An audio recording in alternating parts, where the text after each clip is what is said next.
Bonjour à tous.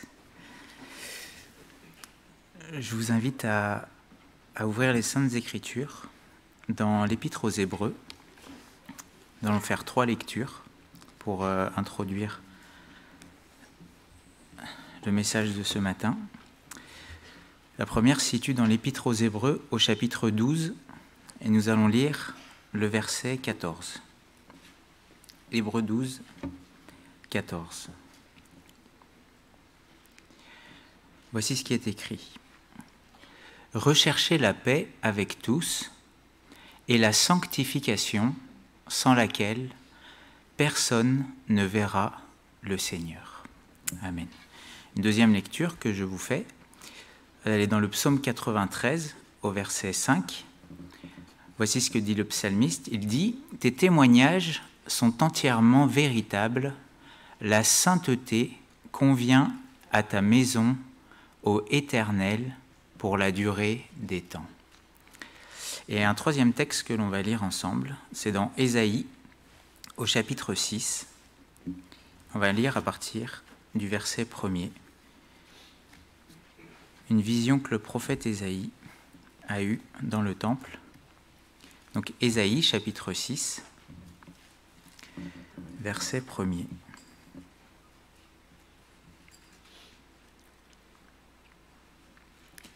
Voici ce qui est écrit. « L'année de la mort du roi Osias, je vis le Seigneur assis sur un trône très élevé, et les pans de sa robe remplissaient le temple. Des séraphins se tenaient au-dessus de lui. Ils avaient chacun 6 ailes, 2 dont ils se couvraient la face, 2 dont ils se couvraient les pieds, et 2 dont ils se servaient pour voler. Ils criaient l'un à l'autre et disaient « Saint, Saint, Saint est l'Éternel des armées. Toute la terre est pleine de sa gloire. » Les portes furent ébranlées dans leurs fondements par la voix qui retentissait, et la maison se remplit de fumée. Alors je dis, malheur à moi, je suis perdu, car je suis un homme dont les lèvres sont impures. J'habite au milieu d'un peuple dont les lèvres sont impures, et mes yeux ont vu le roi, l'Éternel des armées. Mais l'un des séraphins vola vers moi, tenant à la main une pierre ardente qu'il avait prise sur l'autel avec des pincettes.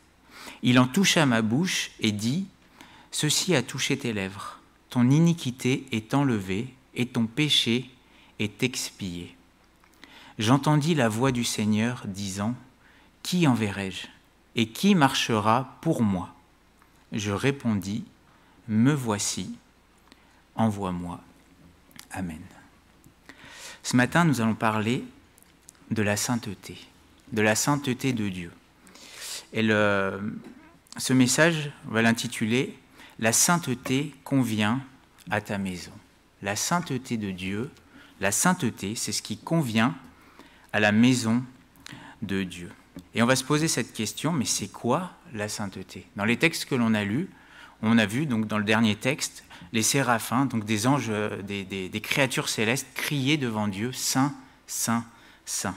On a lu que sans la sanctification, personne ne verra le Seigneur. Et on a lu que la sainteté, c'est ce qui convient à sa maison. Et on va essayer de comprendre ce que c'est que la sainteté ce matin, et puis aussi être concret. Qu'est-ce que ça doit changer dans notre vie? Qu'est-ce que c'est une Église qui est sainte?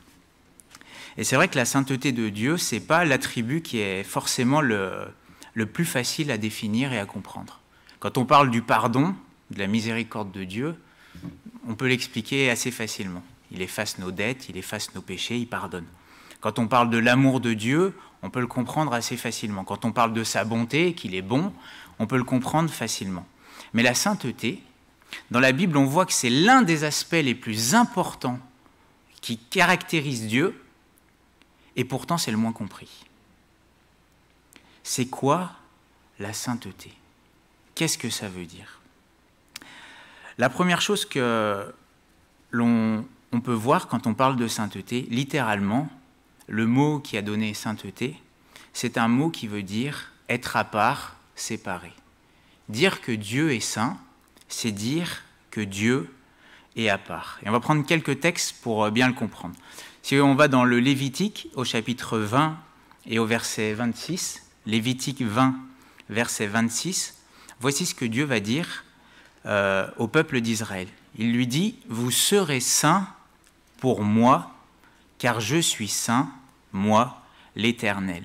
Je vous ai séparés des peuples afin que vous soyez à moi. » Dieu est en train de parler à son peuple d'Israël et il lui dit « Vous êtes saints parce que je suis saint, je vous ai séparés des peuples. » Pourquoi Israël était un peuple qui était saint? C'est parce que c'était un peuple qui était à part des autres. C'était un peuple qui avait été séparé.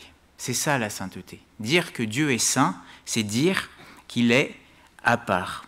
Si on prend l'exemple du tabernacle et puis plus tard du temple, dans le temple et le tabernacle, il y avait un lieu qui s'appelait le lieu saint. C'était quoi? C'était un endroit qui était séparé du reste. C'était un endroit qui était clôturé. Il y avait une limite qui à l'intérieur, c'était saint, à l'extérieur, ça ne l'était pas. Il y avait une limite. C'était le lieu qui était à part. Sur la terre, il n'y avait qu'un seul lieu qui était comme cela. C'était un lieu à part où on pouvait s'approcher de Dieu d'une manière particulière. C'était à part. Et dans le lieu saint, il y avait un lieu qui était encore plus à part. C'est le lieu qu'on appelait le lieu très saint, ou le lieu ou le saint des saints. C'est comme ça littéralement.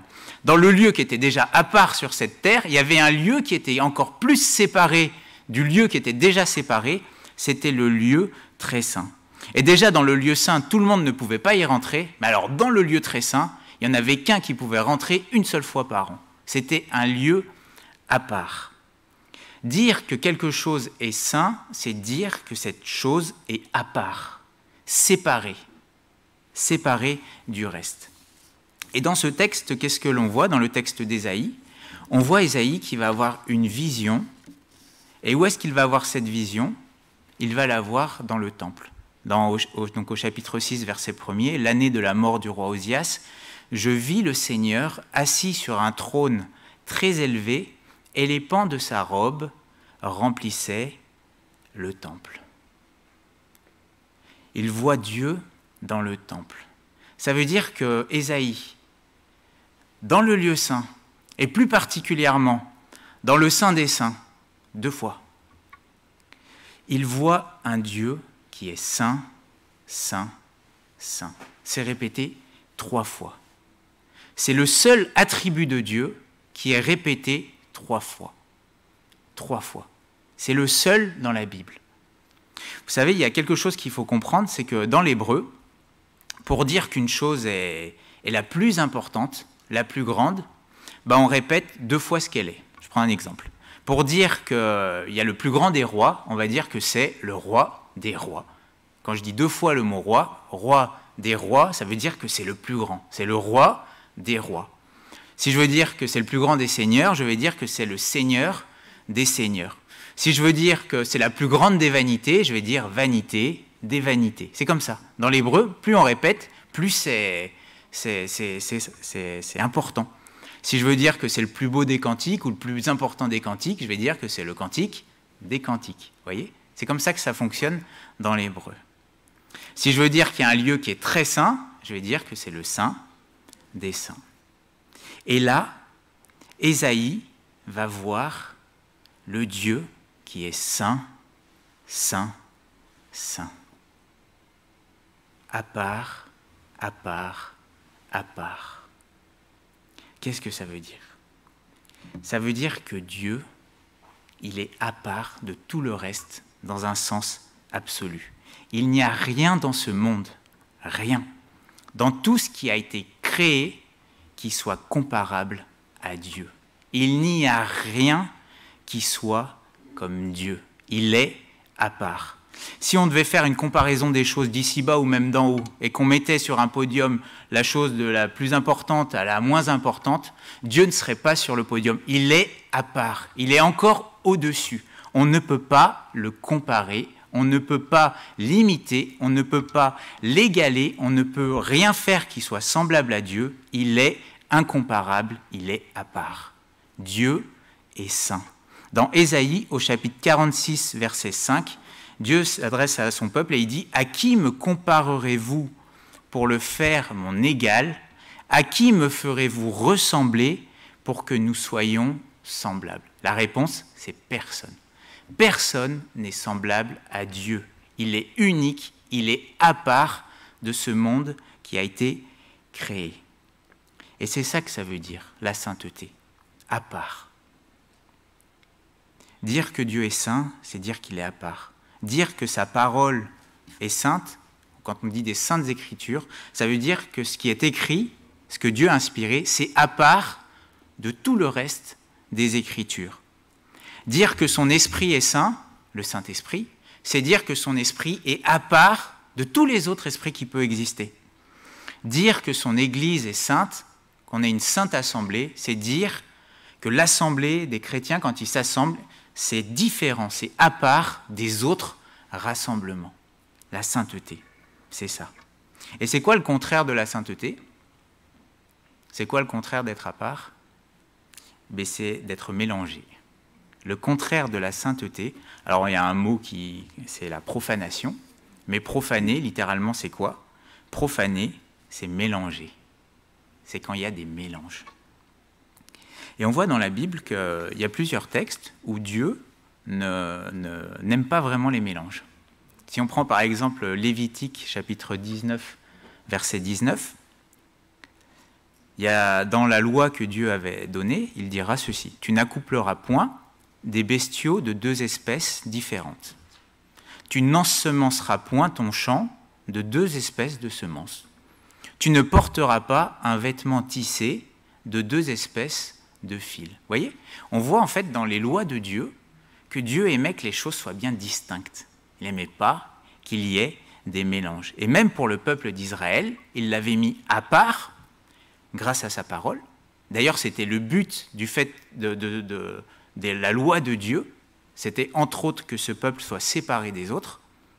Et Dieu va lui dire de faire attention. Par exemple, dans Exode, au chapitre 34, verset 12, quand Dieu parle à Israël, il lui dit « Garde-toi de faire alliance avec les habitants du pays où tu dois entrer, de peur qu'il ne soit un piège pour toi.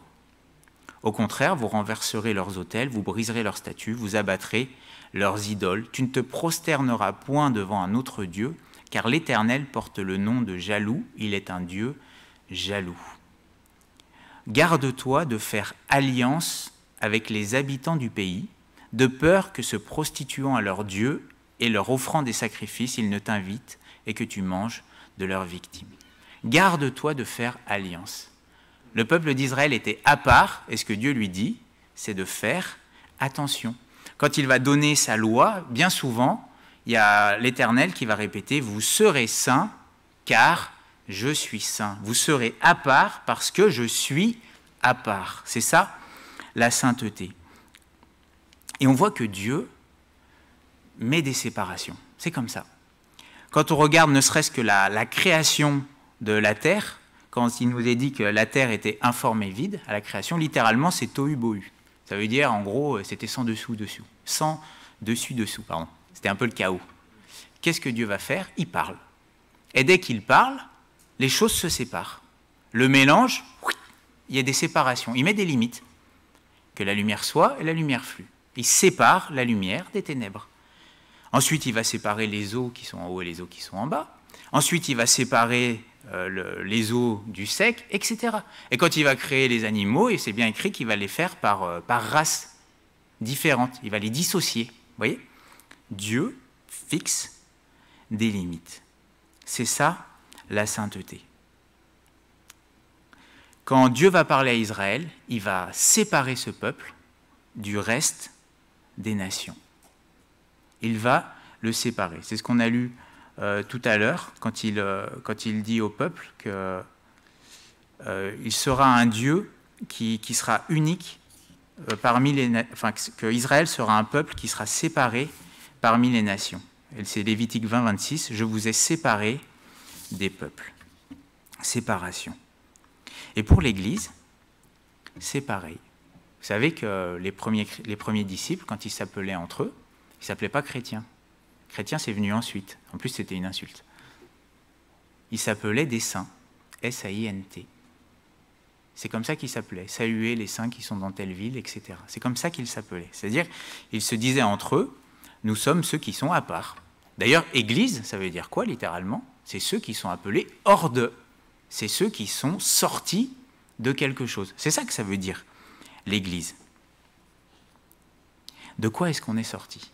De quoi l'église est séparée?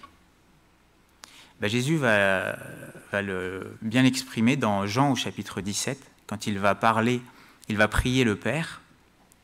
Dans Jean chapitre 17, verset 14, Jésus va prier et il va dire, je leur ai donné ta parole et le monde les a haïs parce qu'ils ne sont pas du monde, comme moi, je ne suis pas du monde. Je ne te prie pas de les ôter du monde, mais de les préserver du mal. Ils ne sont pas du monde. On pourrait dire ils sont à part, séparés. Ils ne sont pas du monde, comme moi, je ne suis pas du monde. C'est-à-dire comme s'il était à part. Et il va dire, sanctifie-les par ta vérité, ta parole est la vérité. Sanctifie-les, c'est-à-dire sépare-les par ta vérité. Ta parole est la vérité. C'est-à-dire que la vérité, c'est ce qui sépare un homme du monde et le met à côté. Sanctifier, c'est ça, c'est couper et mettre à part. Et la parole de Dieu, elle tranche. D'ailleurs, elle est comparée comme une épée à double tranchant dans l'épître aux Hébreux. C'est-à-dire que la parole de Dieu, elle fixe une limite, elle tranche. Et quand on accepte la parole de Dieu, quand on la met en pratique, elle nous sépare du monde. Quelqu'un qui obéit à Dieu, qui garde sa parole, il est sanctifié. Il est à part de ce monde. Parce que quand on se comporte comme Dieu le demande, lorsqu'on met en pratique sa parole qui est sainte, on est séparé du monde.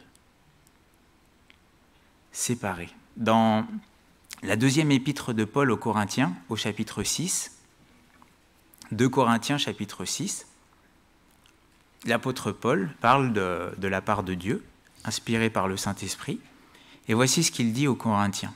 « Ne vous mettez pas avec les infidèles sous un joug étranger. » Vous voyez, tout à l'heure, c'était parlé qu'on ne pouvait pas atteler de bestiaux différents ensemble, qu'on ne pouvait pas ensemencer un même champ avec 2 semences ensemble. C'est pareil. L'Église ne peut pas se mélanger avec le monde. Par nature, par essence, c'est impossible. L'apôtre Paul, donc, il pose ces questions. De Corinthiens 6, 14. « Ne vous mettez pas avec les infidèles sous un joug étranger. Car quel rapport y a-t-il entre la justice et l'iniquité ?» Il n'y en a aucun. « Qu'y a-t-il de commun entre la lumière et les ténèbres ?» Rien. « Quel accord y a-t-il entre Christ et Bélial ?» Rien. « Quelle part a le fidèle avec l'infidèle ? Quel rapport y a-t-il entre le temple de Dieu et les idoles ? Car nous sommes le temple du Dieu vivant, comme Dieu l'a dit. J'habiterai et je marcherai au milieu d'eux. Je serai leur Dieu et ils seront mon peuple. C'est pourquoi sortez du milieu d'eux et séparez-vous. C'est clair. Séparez-vous.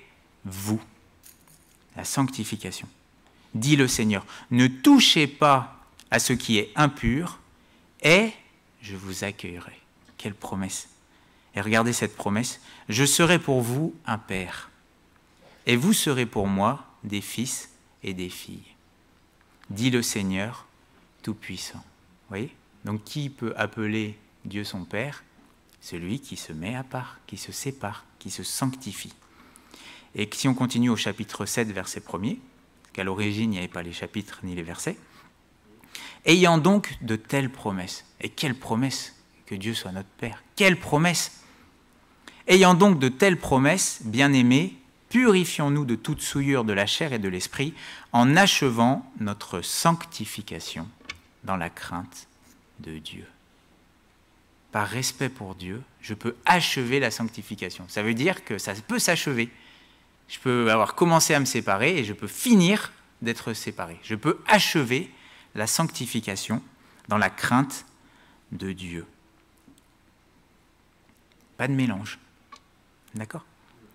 Si on regarde ce que Jésus qui parle à ces églises dans l'Apocalypse, et qu'on va dans l'Apocalypse chapitre 2, verset 14, il parle à une église, c'est l'église de Pergame. Et dans cette église, il va faire un reproche. Dans l'Apocalypse 2, verset 14, il va dire « Mais j'ai quelque chose contre toi, c'est que tu as là des gens attachés à la doctrine de Balaam, qui enseignait à Balak à mettre une pierre d'achoppement devant les fils d'Israël pour qu'ils mangent des viandes sacrifiées aux idoles et qu'ils se livrent à l'impudicité. » Donc on voit que Dieu s'adresse aux responsables de l'Église et lui dit « J'ai quelque chose contre toi. C'est que tu laisses... Il y a des gens qui sont attachés à une fausse doctrine. » Et en fait, on voit que pour les responsables, laisser une fausse doctrine, c'est comme l'enseigner. Le Seigneur, il ne reproche pas à ces gens-là, il reproche aux responsables. Et une autre église, c'est celle de Thyatire, c'est un peu plus loin, on ne va pas le lire, mais il va dire aux responsables, mais ce que j'ai contre toi, c'est que tu laisses la femme Jézabel, qui se dit prophétesse, enseigner. Laisser enseigner, c'est aussi coupable qu'enseigner. Et des fois, il y a des choses, il faut les dénoncer, parce que si je ne les dénonce pas et que je laisse des choses qui sont mauvaises, je participe, à partir du moment où j'en ai connaissance. Bon. Et là, dénonce la doctrine de Balaam. C'était quoi ça, la doctrine de Balaam? Balaam, c'était un homme qui avait une relation un peu particulière avec Dieu. Il l'entendait, mais bon, son cœur, c'était pas ça, devant Dieu. Et donc un roi va le faire venir pour qu'il maudisse Israël. Il va essayer de maudire Israël. Dieu dit à cet homme non. Puis bon, cet homme, on voit qu'il est travaillé par l'argent, hein, l'amour de l'argent. Donc qu'est-ce qu'il va faire? Il va quand même y aller. Et Dieu dit, bon, tu veux y aller, vas-y. C'est vrai qu'il vaut mieux écouter Dieu la première fois quand il nous parle. Et donc, Balak va dire à Balaam, vas-y, maudis Israël. Et c'est ce que Balaam va essayer de faire. Le problème, c'est qu'il ne peut pas dire autre chose que ce que Dieu va lui demander de dire. Et il ne va pas pouvoir le maudire. Pourquoi? Parce qu'Israël est un peuple qui est saint. Notamment, cet épisode, c'est dans Nombre 23, au verset 9. Nombre 23, verset 9. Lorsqu'il va prophétiser, il va dire « Je vois du sommet des rochers, je contemple du haut des collines, c'est un peuple qui a sa demeure à part et qui ne fait point partie des nations. » Et un peu plus loin, il va dire au verset 23, « L'enchantement ne peut rien contre Jacob, ni la divination contre Israël, etc. » Il ne peut pas maudire, c'est impossible, parce que le peuple est à part, il est saint. De la même manière qu'on ne peut pas maudire Dieu, on ne peut pas maudire quelqu'un qui lui est associé et qui est saint comme Dieu est saint. C'était impossible. Alors qu'est-ce que va faire Balaam? Un génie au mal. Il va enseigner à Balak à envoyer des filles pour que le peuple se mélange. C'est le chapitre d'après. Il va se mélanger. Et lorsqu'il va se mélanger, qu'est-ce qui va se passer? Ce n'est pas les sorciers ou la divination qui va causer la destruction d'Israël, c'est Dieu lui-même. Pourquoi? Parce que son nom va être profané aux yeux des nations et que Dieu ne permet pas que son nom soit profané. Il dira dans les 10 commandements de ne pas prendre son nom en vain, car Dieu ne laissera pas impuni celui qui prend son nom en vain. Alors, mardi dernier, j'ai fait tout un enseignement sur qu'est-ce que ça veut dire que quand on prie que ton nom soit sanctifié. Qu'est-ce que ça veut dire? Justement, ça veut notamment dire cela.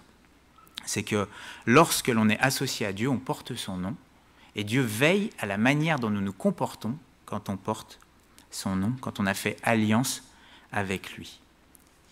Et de la même manière que ce peuple, quand il s'est mélangé, quand Israël s'est mélangé aux nations alentours, ça a causé sa destruction. De la même manière, si l'Église se lie au monde dont elle a été séparée, ça causera sa destruction. Dans Jacques chapitre 4, verset 4, il est dit adultères que vous êtes, ne savez-vous pas que l'amour du monde est inimitié contre Dieu?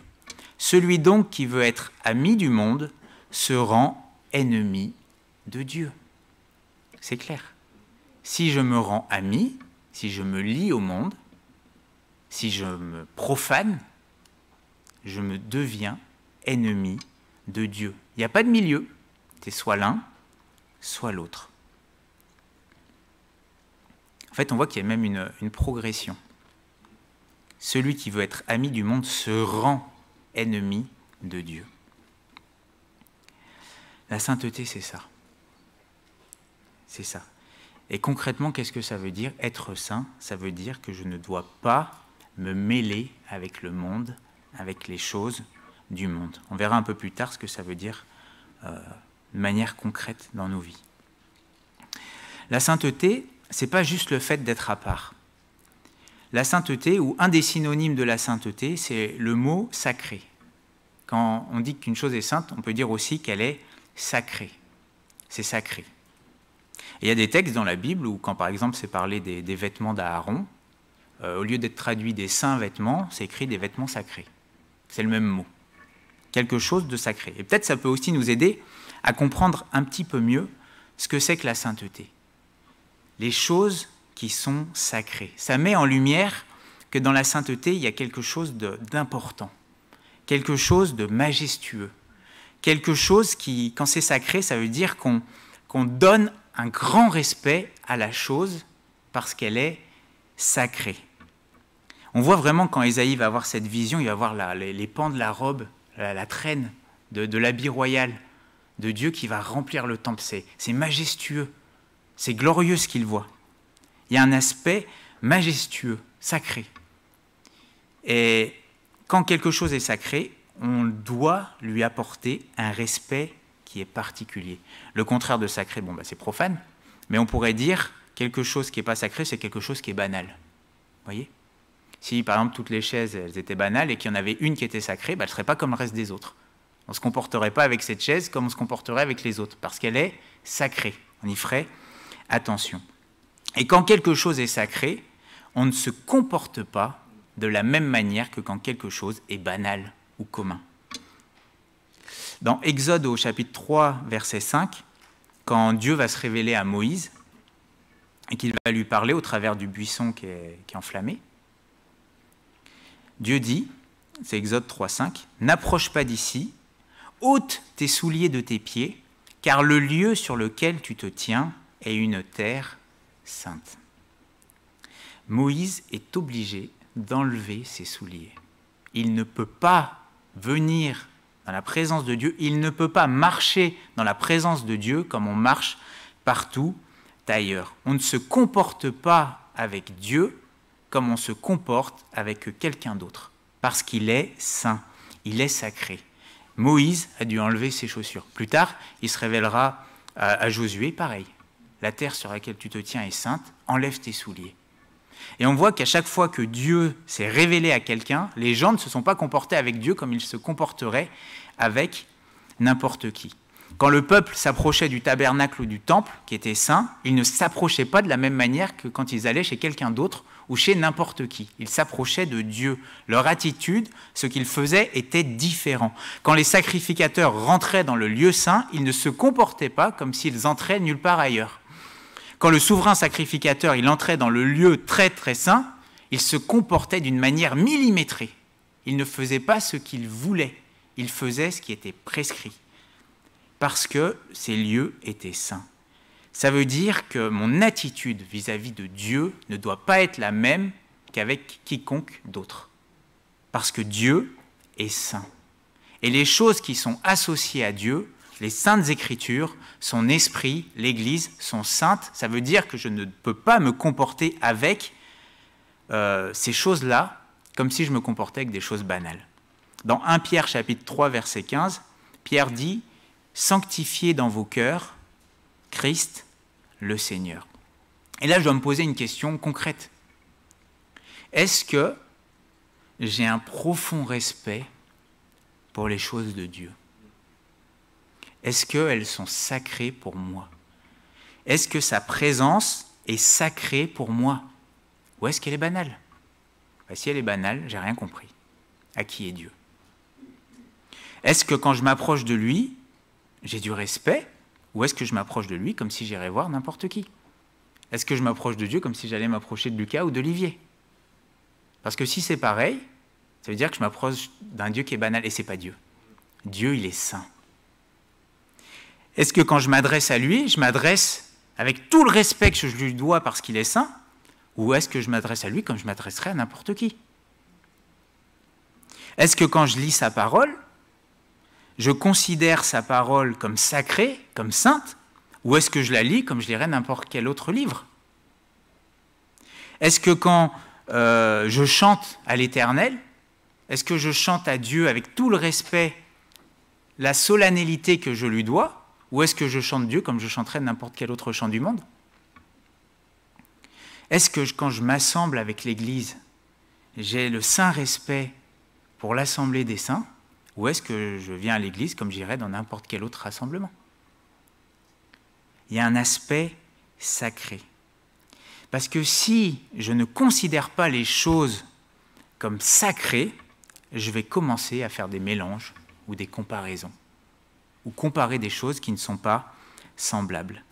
Et se comporter avec des choses sacrées d'une manière banale, comme si c'était des choses banales, ça s'appelle un sacrilège.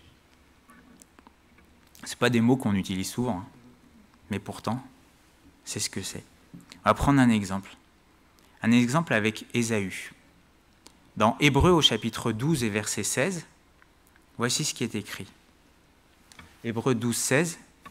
Donc il faut veiller à ce qu'il n'y ait ni impudique ni profane comme Ésaü, qui pour un mets vendit son droit d'aînesse.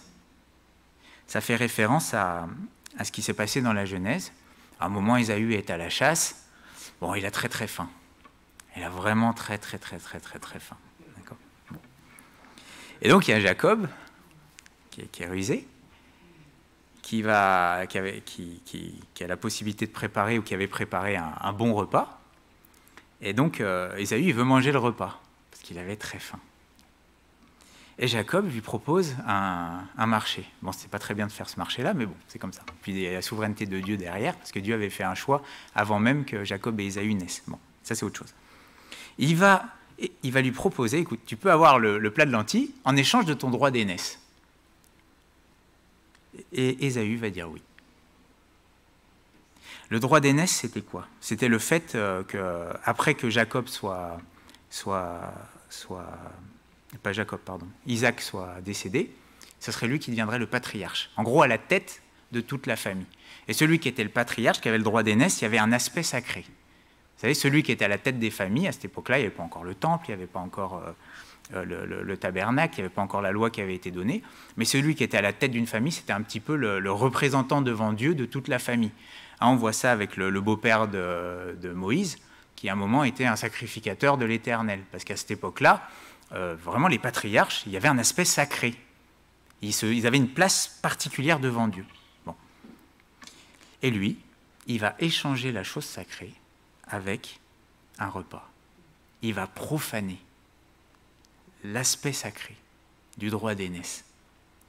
Je ne sais pas si Jacob lui avait donné, lui avait dit le droit d'aînesse, il aurait pu dire non, pas contre un plat de lentilles. Si tu veux, tu peux avoir 10 bœufs. Alors s'il avait extrêmement faim, il aurait pu dire tu peux avoir tout mon troupeau, mais pas le droit d'aînesse. C'était sacré. Il l'a profané. Parce qu'il a considéré comme banal, comme comparable à un plat de lentilles, les choses qui étaient de Dieu, qui étaient sacrées. Il l'a profané. Ça, c'est profaner le Seigneur. Et oui, Dieu aurait pu s'appeler le Dieu d'Abraham, d'Isaac et d'Ésaü. Il a préféré un plat de lentilles. Mais bon, il y avait un choix de Dieu derrière. Il savait déjà l'inclinaison des cœurs de Jacob et d'Ésaü.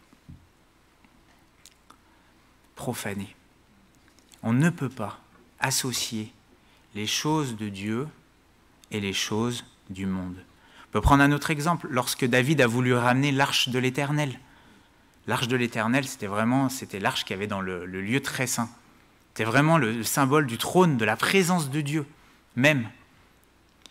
Et lorsqu'il va vouloir ramener la présence de Dieu là où elle devait être, qu'est-ce qu'il va faire? Il va mettre l'arche sur un char à bœufs. Il va faire exactement ce que les Philistins avaient fait. Les Philistins n'avaient pas la connaissance de l'Éternel. Lui, il l'avait. Il avait la loi. Et à cause de ça, parce qu'il a voulu ramener la présence de Dieu à la manière des Philistins, on pourrait dire, aujourd'hui, si une église essayait d'amener la présence de Dieu avec les moyens du monde, qu'est-ce qui va se passer? Il y a un jeune qui est mort. L'arche, elle ne pouvait être amenée, ne pouvait être portée que sur les épaules des sacrificateurs. Et l'église, c'est un royaume de sacrificateurs. Vous savez, la présence de Dieu, elle ne viendra jamais avec les moyens du monde. Si j'essaye de faire venir la présence de Dieu avec les moyens du monde, si j'essaye de faire rire les gens en essayant de produire une sorte de joie, écoutez, c'est profaner Dieu. La présence de Dieu, elle vient sur les épaules de ceux qui sont consacrés. C'est la consécration. C'est le fait de se mettre à part qui fait que Dieu se manifeste dans une église. Mais si on commence à utiliser les moyens du monde, ça ne marchera pas. Et ceux qui souffriront de ces choses, c'est les jeunes. Un autre exemple, c'est quoi? Profaner, rendre les choses sacrées banales. Vous savez, aujourd'hui, on voit de plus en plus des choses comme... alors, j'avais vu ça. Alors, je vais le dénoncer. Je me suis posé la question, est-ce que tu le dénonces? Je vais le dénoncer. On voit des rassemblements de jeunes, d'ados. On voit sur l'estrade Superman. Ah, c'est vrai. Batman. Vous savez, les super-héros, quoi. Spider-Man. Et Jésus, le plus grand des héros. Ben ça, c'est un sacrilège.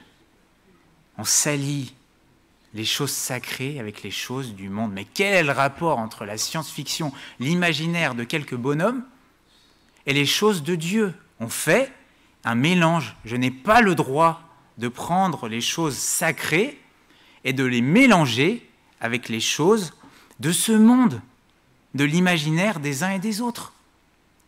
Jésus, ce n'est pas le plus grand des super-héros. Jésus, c'est Dieu, il est saint. Les super-héros, c'est faux, c'est de l'imaginaire, c'est du mensonge. Dieu, c'est vrai, et quand on le prie, il agit. Mais si aux enfants, on leur montre qu'on met sur un même rang les choses futiles de ce monde et les choses de Dieu, on profane. On fait un mélange qui est malsain, qui est contre nature. On salit le nom de Dieu, et c'est grave. Et s'il y a des enfants qui y entendent, des jeunes, Dieu, ce n'est pas comme ce qu'on voit à la télé. Dieu, ce n'est pas comme ce qu'on lit dans les livres. Dieu, il est réel, c'est vrai. Les choses qui sont dans l'imaginaire, dans les livres, c'est faux. Ça ne se mélange pas. Ce n'est pas la même chose. Parce que si on fait des mélanges, là, vous pouvez être sûr qu'on perd les enfants. Quand je me permets de prendre les textes sacrés, que je les adapte dans une série télévisée, c'est la chose à la mode, et que je me permets de rajouter des choses qui ne sont pas écrites. Je prends les écrits sacrés, puis j'y ajoute des choses. Qu'est-ce que je fais? Un mélange. Et après, on dit que ça va être le super moyen d'évangélisation pour attirer le monde. Mais vous savez, un Jésus que le monde aime, c'est pas Jésus. Hein. Le monde déteste Jésus. Il ne l'aime pas. Et si je prends l'évangile, j'enlève les parties scandalisantes pour le monde, en fait, ce qui tranche, que je mets que certaines parties que je veux bien pour rendre Jésus aimable au monde, mais qu'est-ce que je fais? Je profane son nom. C'est sale. Je n'ai pas le droit de faire ça. Et au contraire, faire ces choses-là, c'est empêcher le Seigneur d'agir. C'est une profanation. Bon, je vais m'arrêter là, mais il y aurait d'autres aspects de la sainteté. On pourrait parler de la pureté. Les choses saintes, elles étaient pures. Hein, Ésaïe va dire, mes lèvres sont impures. Les choses saintes, elles étaient inimitables. On n'a pas le droit d'imiter les choses de Dieu. Elles sont uniques, elles sont révélées, on n'a rien à y ajouter, rien à y retrancher, rien à imiter. Combien aujourd'hui, par exemple, essayent d'imiter l'action de l'Esprit? Il n'agit plus. Alors on essaye de produire ce que le Saint-Esprit produit quand il est là, sauf que comme il n'est plus là, on trouve d'autres moyens pour produire. Des fois par des chants, on va créer de l'émotion. Mais vous savez, dans le silence, dans la présence de Dieu, il peut y avoir une réelle émotion qui vient de l'Esprit Saint. Vous savez, on n'a pas à la provoquer. Elle vient d'en haut, elle ne vient pas de nous. Mais si j'essaye d'imiter, vous savez, l'huile sainte, l'huile d'onction, a été faite dans certaines proportions, et Dieu dit, c'est interdit d'en faire une semblable. Vous la regarderez comme sainte. On n'avait pas le droit de l'imiter. Imiter les choses saintes, c'est profaner. On n'a pas le droit. Et vous savez, je préfère 1000 réunions sans la présence de Dieu, mais une fois la présence authentique de Dieu, que 1000 réunions où il y a du faux.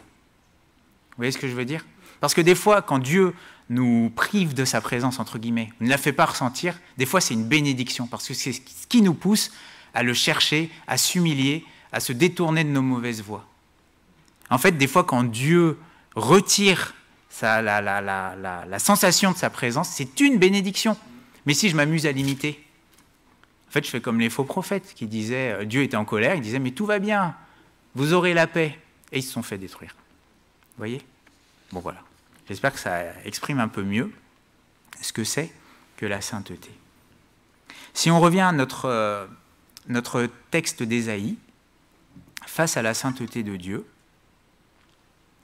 Ésaïe, au verset 5, Ésaïe 6, 5, on voit qu'il y a quelque chose qui est caractéristique à chaque fois que les gens ont été dans la présence de Dieu, qui ont été en contact de la sainteté. Ésaïe va dire, alors je dis, malheur à moi, je suis perdu. Car je suis un homme dont les lèvres sont impures, j'habite au milieu d'un peuple dont les lèvres sont impures, et mes yeux ont vu le roi, l'Éternel des armées. Face à la sainteté de Dieu, Ésaïe va être saisi d'effroi. Il va dire, malheur à moi. Et ça, c'est quelque chose qu'on voit souvent, quand il y avait l'ange de l'Éternel qui se manifestait, les gens, ils avaient peur, ils disaient, oulala, malheur à moi, j'ai vu Dieu. En fait, on voit que la sainteté mettait en lumière le péché. En fait, la sainteté, ça produit la conviction de péché. Sans sainteté, il n'y a pas de conviction de péché.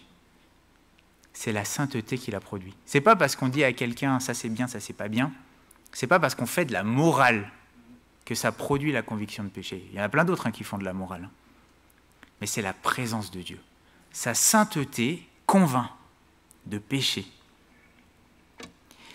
Et une église qui se sanctifie, qui se met à part, c'est une église où il y a des profondes convictions de péché. Quand on regarde l'histoire des réveils, et c'est quoi les réveils? Vous savez, c'est, pour nous les réveils, on se dit, c'est quand il y a des foules qui venaient à l'évangile. Mais comment ça commence? Quand on regarde l'histoire des réveils, comment est-ce que commence le fait que les gens se tournent vers Dieu? Systématiquement, c'est quand des personnes se sanctifient. Des fois, ce n'est pas un grand nombre. Ça peut être, là, même si on regarde l'histoire de certains réveils dans la région, c'était 6 ou 7 personnes, une dizaine de personnes à Carcassonne, puis il y a Dieu qui envoie une personne, et puis à la fin de la semaine, ils sont 600. Mais ce qui caractérise les réveils, c'est que les gens qui venaient à l'église, parce qu'ils étaient au contact de personnes qui se sanctifiaient, qui étaient saintes, en fait d'une église qui obéit, parce que quand on garde la parole, on est mis à part, on se sanctifie. Ceux qui étaient au contact d'une église qui obéit et qui était sainte, ils étaient convaincus de péché. Ils se sentaient comme des gens qui étaient sales et souillés au milieu de gens qui sont propres, sanctifiés. C'était ça, cette conviction qu'ils ont besoin, qu'ils sont malheureux à cause de leur péché, parce qu'ils sont confrontés à la sainteté de Dieu et qu'ils ont besoin d'être sauvés. Ésaïe va dire « Malheur à moi, je suis perdu ». Et une église qui est sainte, quand un pécheur vient au milieu d'elle, il s'écrie « Malheur à moi, je suis perdu ». C'est comme ça que ça commence. Parce que si je n'ai pas conscience que je suis perdu, comment est-ce que je vais être sauvé? Si j'essaye d'expliquer le salut aux gens alors qu'ils n'ont même pas conscience qu'ils sont perdus, mais comment est-ce qu'ils vont être sauvés? Ce qui fait la séparation, ce qui fait qu'une personne prend conscience et est choquée par son péché, c'est la sainteté. Si une église ne se sanctifie pas, il n'y aura aucune conviction de péché. On fera juste des adhérents.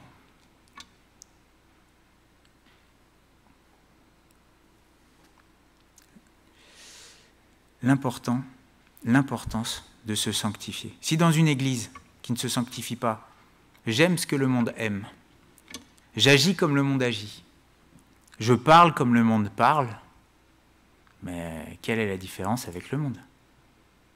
Et quelle est la différence que ceux qui vont venir, mais quelle différence ils vont voir? Ils vont juste voir qu'on fait comme eux, avec un peu plus de moralité. Mais c'est pas ça être sauvé. Être sauvé, c'est d'abord quelqu'un qui a conscience de son péché. Mais gloire à Dieu, un peu plus loin, qu'est-ce qu'on voit? C'est que dans la présence de Dieu, il y avait un autel. Ah, le salut. L'autel, c'est quoi? C'est là où il y avait le sacrifice. Là où il y avait le sacrifice. Et pour nous, ça nous parle de Jésus qui s'est offert à la croix pour nous.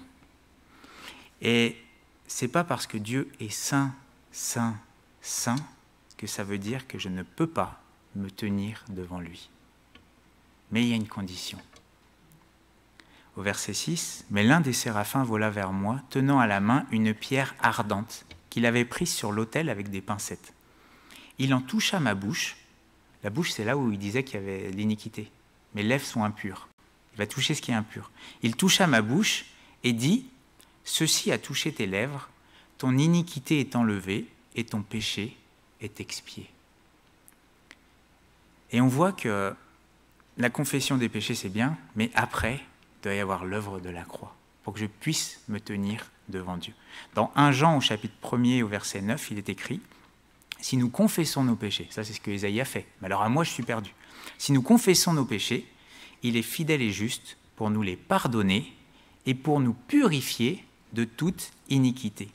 Si nous disons que nous n'avons pas de péché, nous le faisons menteur, et sa parole n'est point en nous. » Chapitre 2, verset 1er. « Mes petits enfants, je vous écris ces choses afin que vous ne péchiez point. Et si quelqu'un a péché, nous avons un avocat auprès du Père, Jésus-Christ le juste. Il est lui-même une victime expiatoire pour nos péchés. » Et c'est ce que va dire l'ange, tes péchés est expié.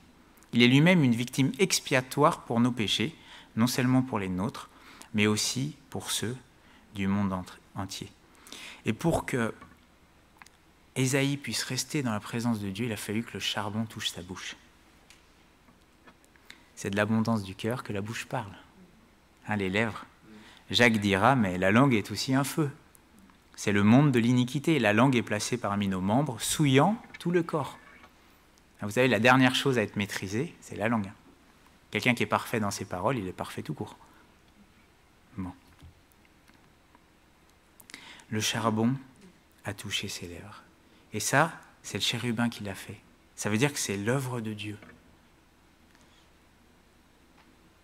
Vous savez, le charbon ardent, c'était vraiment, ça peut parler de l'œuvre ardente, de ce qui s'est passé à la croix, de l'intensité de l'œuvre de Jésus. Vous voyez, c'est sûr que ça a dû peut-être brûler un peu Ésaïe, mais ça a consumé son péché. Et ça, c'est l'œuvre surnaturelle de Dieu. Quand la croix est acceptée par la foi, elle enlève le péché, elle purifie.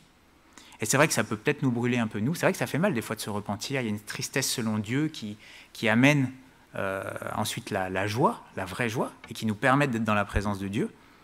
Mais qu'est-ce que ça a coûté au Seigneur? Nous, c'est peut-être un peu, ça brûle, ça fait mal, mais le Seigneur, ça l'a consumé complètement pour que nous puissions être sauvés. L'œuvre de la croix, c'est ce qui sanctifie un homme. C'est la croix. Il n'y a pas d'autre moyen d'être présenté saint devant Dieu si ce n'est la croix. Et enfin, c'est là ce qui est beau, chapitre 6, verset 8, « Après avoir été sanctifié, j'entendis la voix du Seigneur disant, « Qui enverrai-je et qui marchera pour nous ?» Et il va répondre, « Je répondis, me voici, envoie-moi. » Quand je suis sanctifié, déjà j'entends la voix de Dieu. Dans Romains 12, c'est écrit « Ne vous conformez pas au siècle présent » afin de discerner quelle est la volonté de Dieu. Avant, il n'entendait pas la voix de Dieu. Il y avait une sorte de grondement qui faisait tout trembler, mais qui faisait peur. Il ne pouvait pas l'entendre. Mais une fois sanctifié, il a pu entendre la voix de Dieu. Et puis ensuite, il a été envoyé. Qui enverrai-je?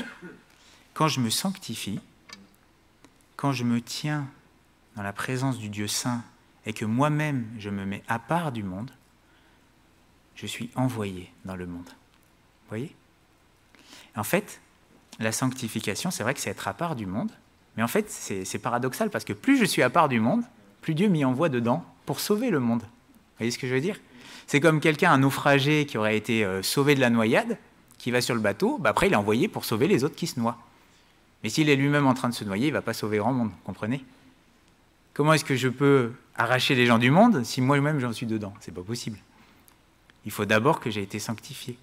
Mais l'œuvre de Dieu, c'est que lorsqu'il y a la sanctification, on est envoyé dans le monde. Le plus saint des hommes, Jésus, Dieu qui s'est fait homme. Mais il allait au contact des pécheurs. Être sanctifié, c'est pas être isolé. Être sanctifié, c'est vraiment avoir une séparation dans le cœur, mais d'aller au contact de ceux qui sont perdus.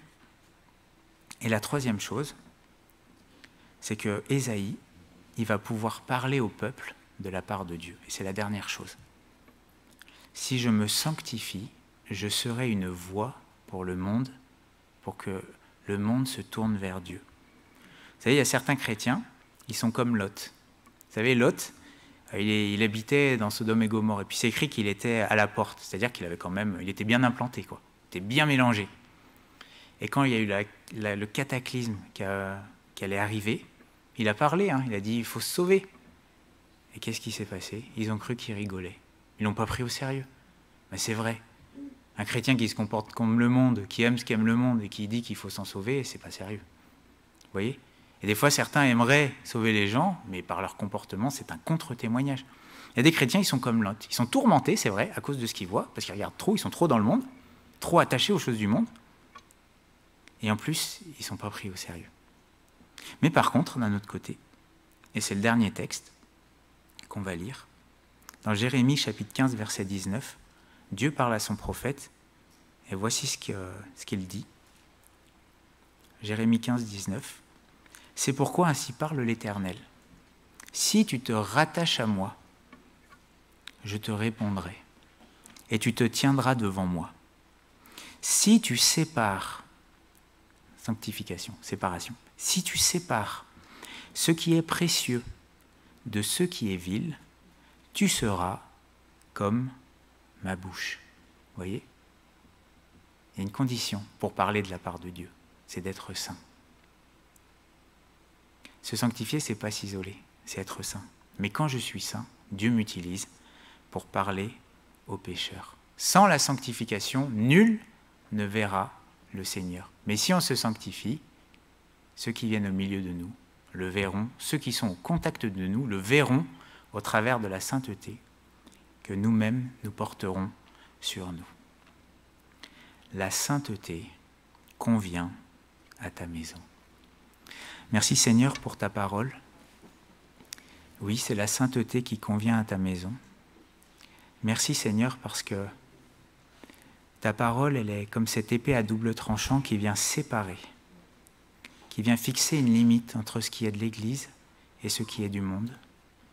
Ta parole est vraiment comme cette épée à double tranchant qui même peut séparer dans nos cœurs ce qui est bon de ce qui n'est pas bon, ce qui est précieux de ce qui est vil, ce qui est saint de ce qui est profane. Seigneur, tu appelles ton Église à se sanctifier. Tu appelles ton Église à ne pas se mélanger aux choses du monde, à ne pas aimer le monde. Et Seigneur, ce que nous voulons, c'est accepter ta parole et la laisser faire son œuvre au milieu de nous. Merci pour les promesses qui y sont associées. Celle d'être tes enfants, que tu sois notre Père. Celle de se manifester. C'est vrai, comme il y a eu cette fumée qui a rempli le temple, nous savons que pour nous, c'est ta gloire qui se répand dans ton Église, qui se manifeste d'une manière particulière. Seigneur, aide-nous à achever notre sanctification dans la crainte de ton nom.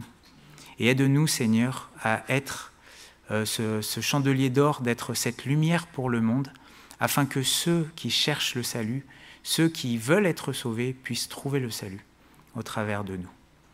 Merci Seigneur, parce que c'est une grâce que tu nous fais de pouvoir nous tenir dans la présence d'un Dieu saint, saint, saint. Que ton nom soit béni, Seigneur. Amen.